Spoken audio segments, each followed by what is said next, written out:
I know about forest and cloud, but not cloud forest. Was? Nebelwälder? Keine Ahnung, weiß ich wirklich nicht. Forêt de nuages. Non. Forêt de nuages, non. Je n'ai aucune idée. Nebelwälder. Sagt mir gar nichts. Weiß nicht, was damit gemeint sein könnte. Bosco di nebbia mi sembra che non esista, però non saprei dirlo al 100%. Un bosque nuboso es como, o hartos bosques, bueno, en una montaña, o serían los Alpes. Also ich könnte es jetzt einfach mit Nebel und Wald kombinieren und mir einen nebligen Wald vorstellen. Mystisch, geheimnisvoll.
In recent years, the world's attention has mostly focused on the decline of tropical lowland rainforest, but also cloud forests, the mountainous brothers of lowland rainforests, are being cut in many tropical countries to make way for cattle ranching or for the cultivation of vegetables, flowers or coffee. As a result, cloud forests are among the most threatened ecosystems of the world. It is not surprising if you have never heard of cloud forests. They are not well known because they are mostly found in mountainous areas that are often not easy to reach. Yet their importance as treasure houses of biodiversity and reliable suppliers of high-quality stream flow cannot be overstated.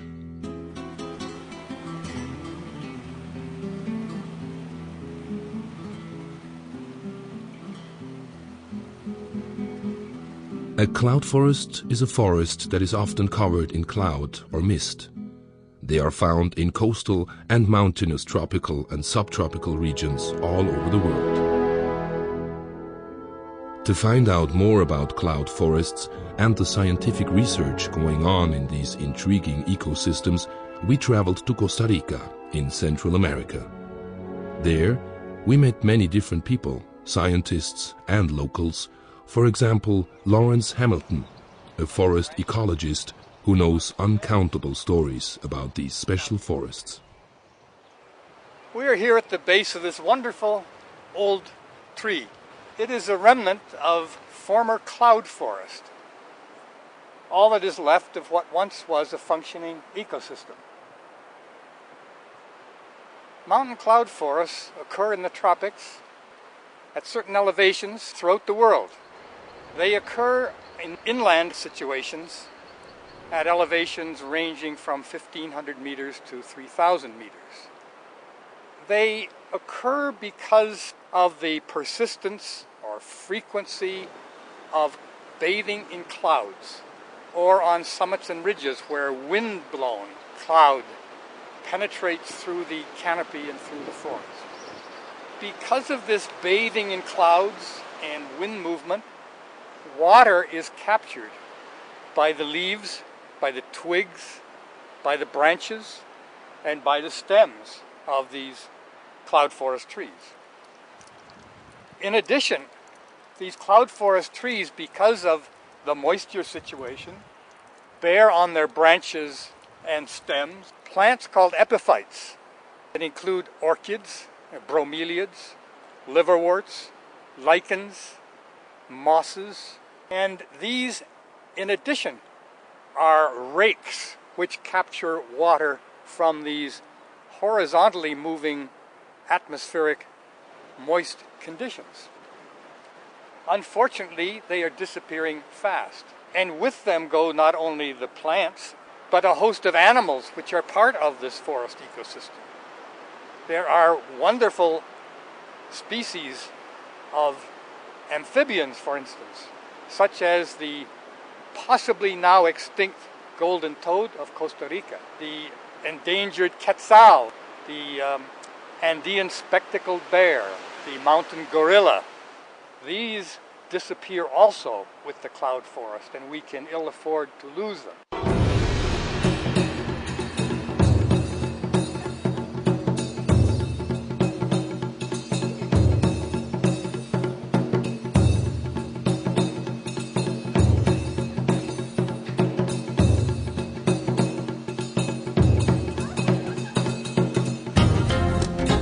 The Monteverde Cloud Forest Reserve in northern Costa Rica, the quetzal is the star attraction that every visitor wants to see.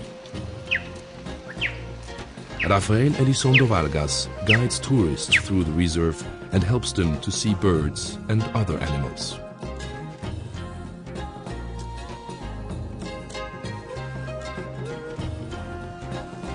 Bueno, en el bosque nuboso, la especialidad para las aves o las aves más comunes que podemos ver, entre ellas una muy famosa que es el quetzal. También se pueden ver tucanes y muchos otros aves como reinitas, loras, son las que están sonando por ahí. Hay ciertas especies de ellos y bueno, hay una diversidad muy rica en ellas. La atracción más grande acerca de los quetzales, el color, su plumaje, un color muy fuerte y iridiscente, colores rojos en el pecho, turquesas y verdes en su espalda y bueno, en el resto del cuerpo, y también las plumas muy largas que tienen en la cola, donde pues lo usan como atracción a las hembras. Los quetzales se pueden encontrar en árboles muy comunes para ver, son los aguacatillos, que son los árboles donde ellos se alimentan. If the wild avocado trees would disappear, so would the wonderful quetzals that depend on them.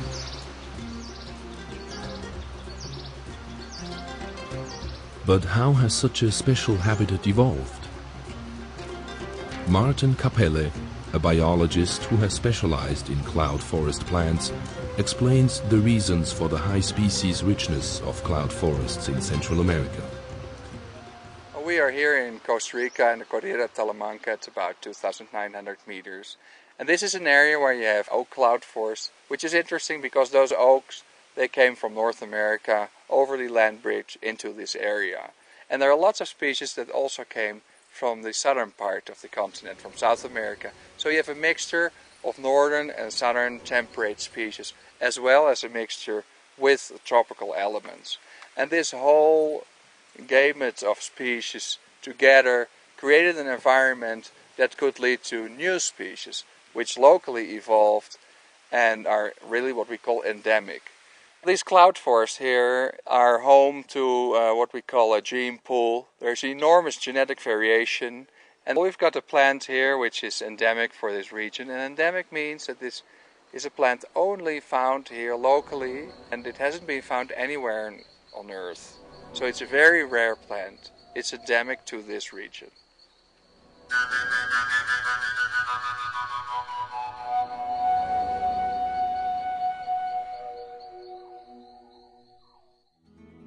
The genetic richness of cloud forest plants is especially pronounced in the mysterious world of the canopy. Up there, high in the trees, plants called epiphytes grow in great variety and number. Epiphytes are plants that live on their host trees without taking nutrients from them.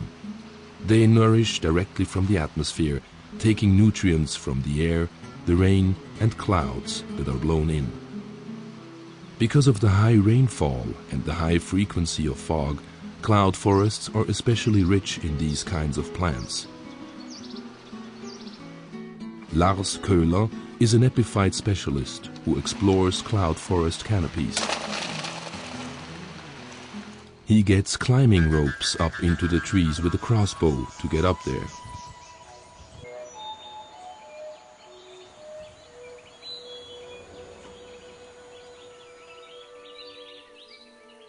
Sitting in the crown of a 30-meter-high tree, he shows us some of the epiphytes growing up there in a world which almost nobody ever gets to see.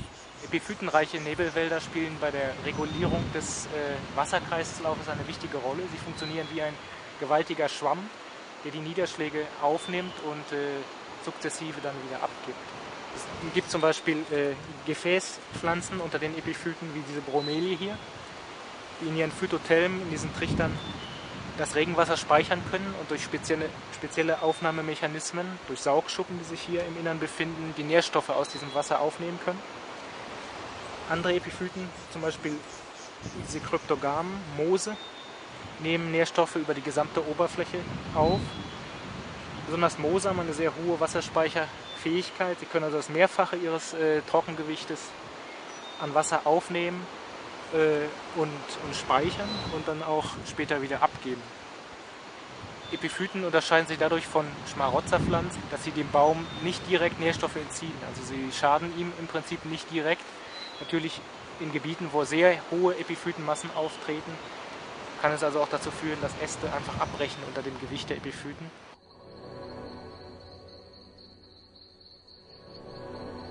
The crowns of the trees are also a lofty home for many animal groups you'd normally find on the forest floors. Insects, spiders, worms, lizards, tree frogs, and of course monkeys and birds all live in this elevated habitat.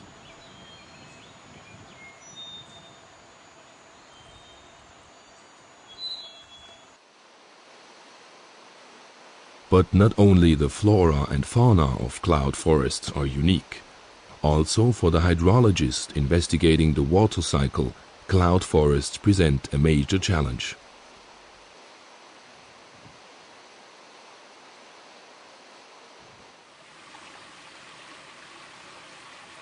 The water inputs into cloud forests are very difficult to measure, because rain is not the only source of water.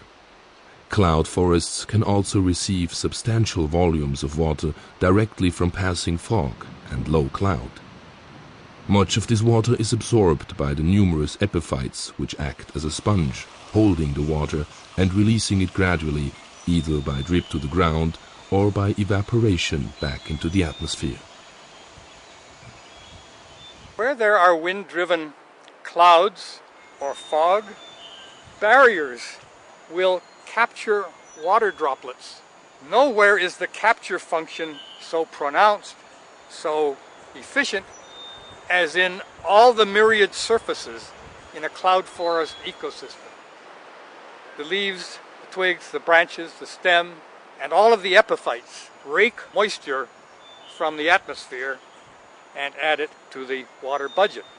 Even individual trees can take water from the clouds. And in the Canary Islands, individual trees are famous as fountain trees, and water is collected below them for domestic use. In some cases where there are no forests, people have even built artificial capture nets or screens to take water from the clouds. It is true that these trees use water in transpiration, and they evaporate water, as do all trees. But here in the cloud forests, the humidity is always very high because of lower solar radiation. The evaporation is lower. Transpiration is much reduced, so they do not use as much water as other kinds of forest, thus increasing the amount which they produce that is available for other use.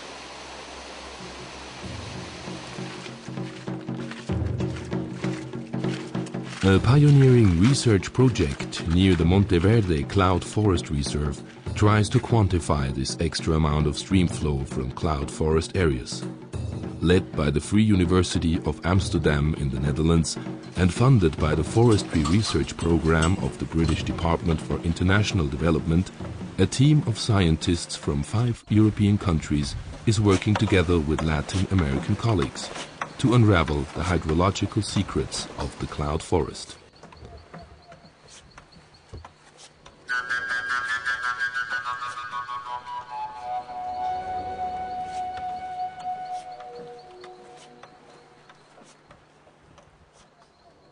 The research team has built a tower to gain access to the top of the forest canopy, where all sorts of climatic measurements are made. Here we are on top of a tower, and if there is no fog, we can overlook the cloud forest behind us. But today we are in the right conditions to study the fog, and that's basically what we do here. Basically in this project we are looking to the cloud forest and the pasture areas, because they function in a different way for the water input and the water that goes out of an area. So we are looking for the inputs either by vertical rain, or in these types of environments you always have a lot of wind. So a lot of those small, especially those small droplets, they are taken up by the wind and go with the flow. And in this area, for example, on an annual basis you measure about 5 meters of rain. But then there is also a lot of water that comes in the horizontal direction in your face. And you can imagine if you have a cloud forest or a tree standing, that will capture that water. Whereas if you have a grass area, it will flow over and it doesn't capture it. So we try to measure that part as well with different devices here. Either by a cylinder that captures the water or a tunnel-like structure. And if you see that on an annual basis, it's about 9 meters, so say about twice as much. So there you can imagine what can be the differences between a cloud forest capturing water and a pasture area. The water captured by the trees drips to the forest floor. Conrado Tobon, our node's research partner, is a hydrologist from Colombia and a specialist in forest soils. He tells us how they are studying what's happening hydrologically in the soils of the cloud forest.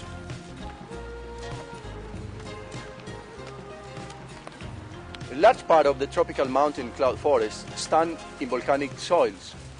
In order to evaluate the contribution of these soils in the hydrology of the entire cloud forest, and for more precise computation of the water balance, we need information on the amounts of water entering the soil surface and passing through the soil to the streams, which of course will require detailed information of soil properties. Questions as how much of the rainwater is entering the soil surface, how much of this water is stored in the entire soil profile, how much is taken up by roots and evaporated into the atmosphere, and how fast the water flows through the soil and come out to the streams, and which is more important, how these soil water conditions differ between this cloud forest and the pasture sites.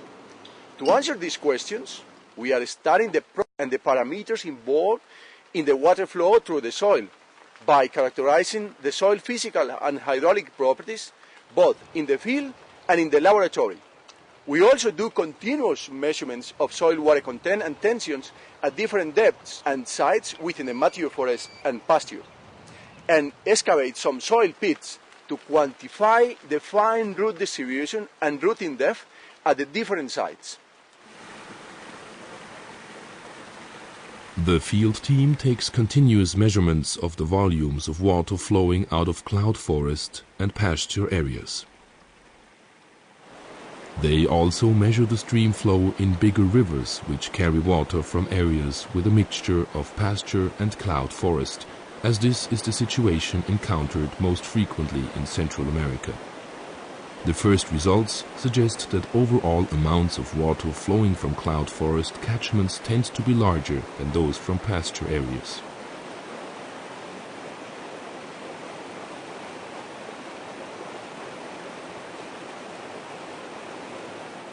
During heavy rainfall events, water levels in streams draining pasture land appear to rise more rapidly and to higher peaks than streams draining forests.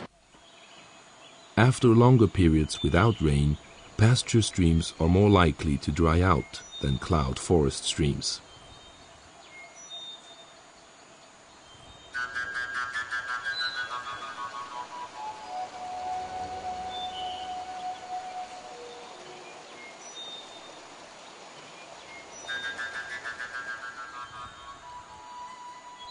All the information collected by the hydrologists is fed into a computer model that is being developed by the project.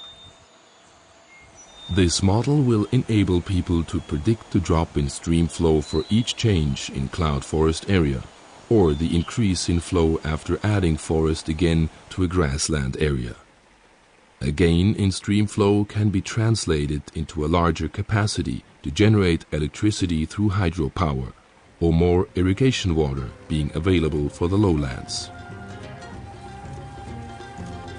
Hydropower is extremely important for Costa Rica. The energy supply to the capital San Jose and surplus electricity exported to neighboring countries like Nicaragua are derived from hydropower, generated by streams draining cloud forests. Therefore, if cloud forests really maintain much more stable stream flows and help reduce the deposition of sediment in storage reservoirs, they are not only important from the ecological perspective, but also economically.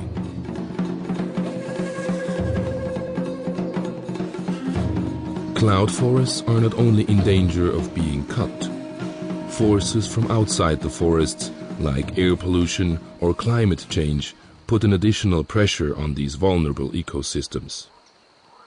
Amphibian populations constitute a particularly sensitive indicator of environmental change. Sadly, the cloud forest in Monteverde is not only famous for its biological richness, but also for the major crashes in frog and toad populations during the last 20 years. Victorino Molino Rojas is a frog specialist who experienced these recent crashes from up close. Por lo menos del bosque nuboso de Monteverde desaparecieron alrededor del 40% de las especies. Muchas otras especies, no solo del bosque nuboso, pero de los alrededores, también han desaparecido.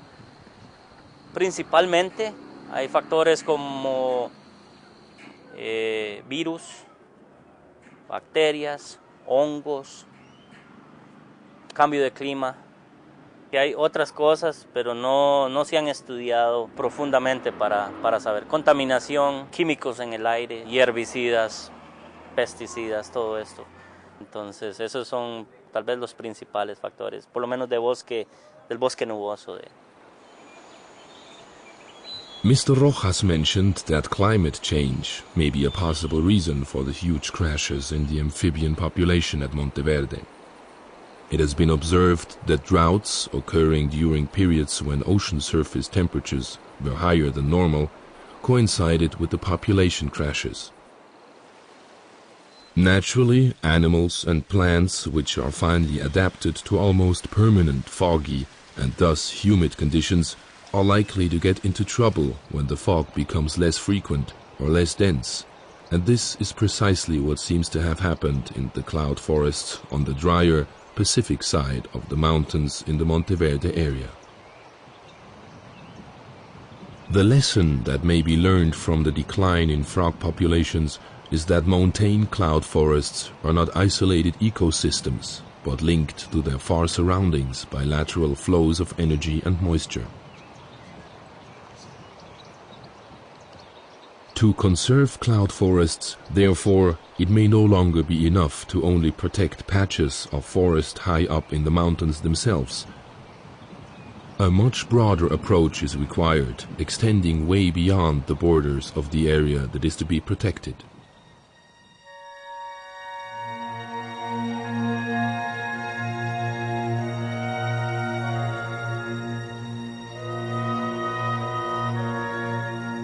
In former times, areas with cloud forests were considered inhospitable and unsuitable for the cultivation of staple foods like rice and beans. Therefore, the forest was long left alone. But after roads were constructed and urban development in the lowlands created a market for agricultural products like milk and vegetables, the situation changed.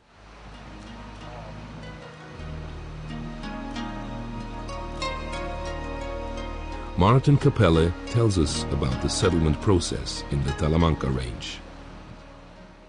In this area there's a historic process where you might see original settlers on this side who moved in the 50s, some 60 years ago by now, And they started to clear forest for timber production, and later went into cattle ranching in the 60s and 70s. And after that, they went into more productive and at the same time more sustainable practices. The process in this little valley in the Talamancas is exemplary for many cloud forest areas. All over the human tropics, cloud forests are being cut to make way for cattle ranching, to grow temperate vegetables, flowers, coffee, and even drugs.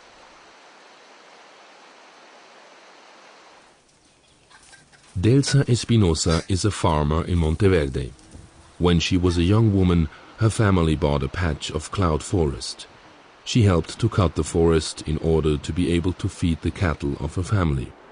Cuando eso era bosque, bueno, nosotros compramos eso, era solo bosque. Pues lo compramos con el pensamiento de hacer pasto. Entonces empezamos poquito a poco a cortar árboles y hacer el pasto. Ya cuando tuvimos pasto, entonces ya llevamos animales y lo fuimos destruyendo poco a poco, haciendo pasto. Hubert Barquero, another farmer from the Monteverde area, says that people had to cut the forest simply to survive. La gente cuando empezó a poblar estas tierras procedían de Meseta Central, de San Ramón, y en ese momento era supervivencia, sembrar cultivos para poder alimentar sus familias. La vida en ese momento era bien difícil debido a la faltante de caminos y de acceso. Entonces la gente sembraba para comer, básicamente. When Doña Delsa and Don Hubert cleared their patches of cloud forests, they had to do this because there were no alternatives for them at the time.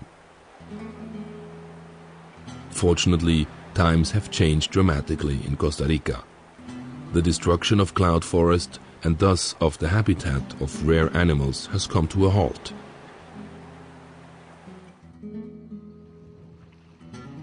There are strict laws which protect the forests. Nowadays, it is very hard to get permission to cut down a protected tree in this country. The Costa Rican population learned at school and from government campaigns how valuable and unique the cloud forests of their country are. Walking around in the capital San Jose and asking people about cloud forests, we got many well-informed answers. Ese bosque, pues, con todos los problemas que hay de deforestación y todo, hay que cuidarlo. Estoy diciendo que entre más nubosidad, más muertes de animales hay, más corta de árboles. La agua se está secando, los ríos. Ese es el bosque nuboso. No solo el bosque nuboso, no solo árboles, no solo flores, fauna, no. Es de todo. El bosque nuboso es una combinación de bosque lluvioso con bosque tropical y realmente es muy bonito.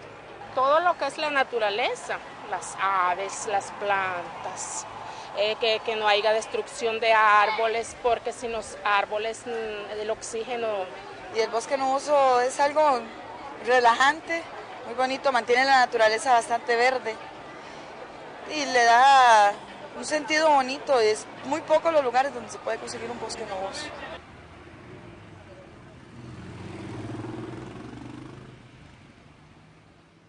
When we asked the farmers who had cut down cloud forest in earlier times whether they would do it again, they all said no. Me gustaría ver el bosque que tenía antes. Sería feliz viéndolo, ¿verdad? Porque cuando en ese tiempo habían demasiado de pájaros, ¿verdad? Como es la lapa verde. Y ahora ya se terminó, se extinguió, como dicen. Porque usted no ha llegado a ver una lapa verde ahí. Ah, bueno, y cuando nosotros entramos ahí, habían docenas de lapas verdes. Y ahora ya no lo hay, porque el palo que daba la fruta se ha terminado. Se lo destruyó uno. No es que se terminó, es que uno lo dañó. Así fue. Si el bosque estuviera aquí como en el principio, yo no lo cortaría, porque es más rentable tenerlo ahora que tener el pasto. Francisco Espinosa is Doña Delsa's grandson. He tells us why he would protect the forests nowadays. Si existiera únicamente bosque, hoy día nosotros no cortaríamos el bosque. Lo preservaríamos como un bosque nuboso para básicamente dos alternativas: turismo y como patrimonio de Monteverde. Básicamente el bosque representa para nosotros en este momento una alternativa a lo que son beneficios económicos como los incentivos. Además, el turismo viene a ser una herramienta en este momento importantísima para la vida de los costarricenses y sobre todo en Monteverde.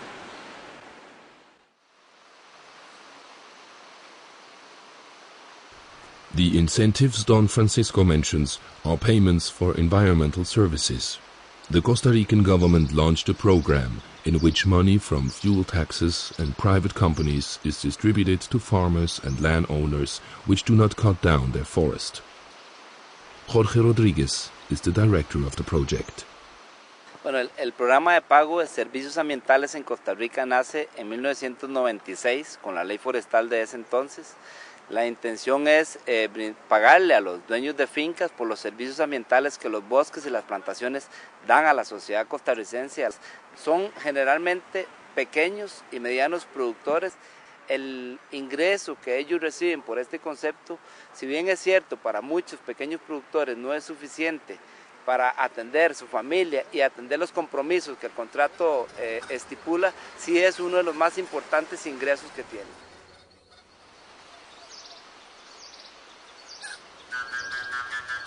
Landowners get paid for the services their forests provide to society. Such services include the protection of biodiversity for future generations, preservation of scenic beauty for tourism, mitigation of greenhouse gases, and the protection of water resources for downstream communities and hydropower generation. This is where the stream flow prediction model of the hydrology team finds its practical application. Their model is to predict the change in stream flow for each percentage of cleared or reforested cloud forest area.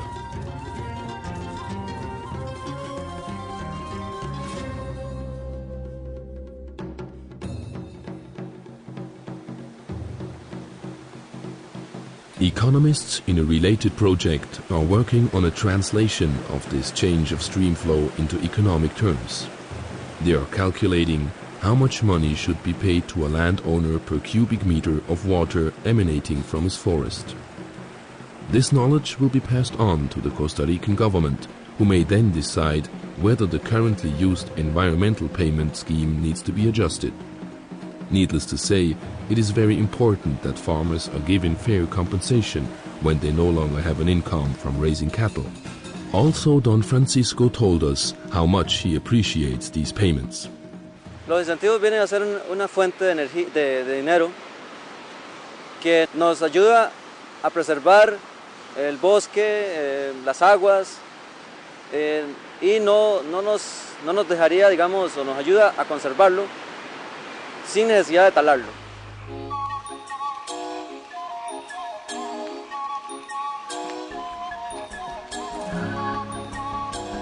The incentives and the laws are important mechanisms to protect cloud forests and give people another source of income.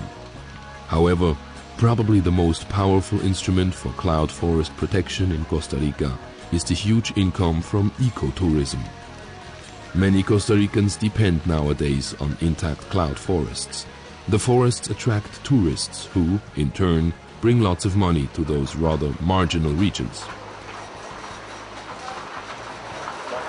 Marco Vinicio González is a tour operator who knows the importance of tourism from first-hand experience. El turismo es la principal entrada a Monteverde. Nosotros sobrevivimos del turismo y las entradas son muy buenas. Es decir, Monteverde, con todo lo que tiene en turismo, sobreviven un 60% de la población de Monteverde. Of course, tourism also has its negative sides. Monteverde has grown very rapidly in the last 10 years, with many people trying to profit as much as possible. Que la mayoría de gente aquí lo que le interesa es explotar lo que es el turismo, es decir, los hoteleros, todo nada más es una explotación. Sí nos interesa también mantener lo que es el bosque, porque es nuestra entrada, pero más que todo se explota. Still, ecotourism is a better way to make money from cloud forest areas than by cutting them down. Well, I believe that one of the main lessons that we learned here over the years is that a tree is much more worth if you leave it standing as it is, as a living organism, than when you cut it and you sell it just once, as farmers have been doing in the 50s and 60s in this area. But when people come over and take a look at the tree and the birds in that tree, then you can make much more money. So it is a source of income. So now if we leave these trees as they are, they can guarantee a source of income for the people that live in this area. The development experienced by Costa Rica in the past decades is impressive. Once, it was a country with one of the highest deforestation rates. Today, the remaining patches of forest are well protected. This protection functions well because of a mix of different actions, such as laws, education, and alternative incomes for the farmers.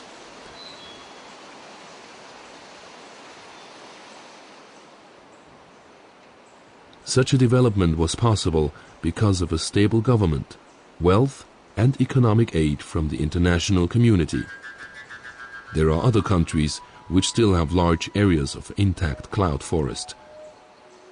Perhaps the lessons learned in Costa Rica can be transferred to these countries, so that they can start to protect these forests now, while it is still possible to do so.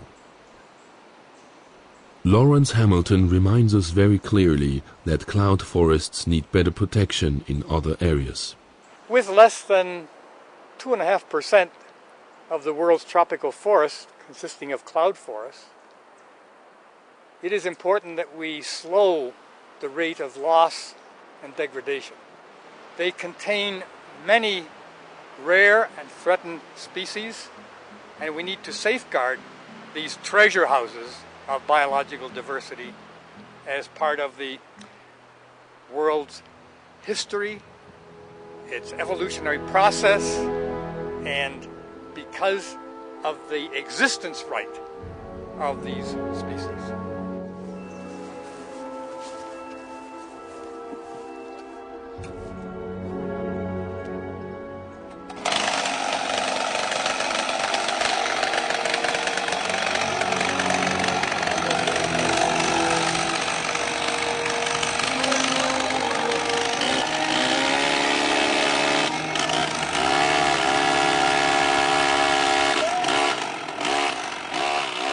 Today in Costa Rica, the sound of the chainsaw is becoming rare. But the assault of the chainsaw elsewhere in the world continues.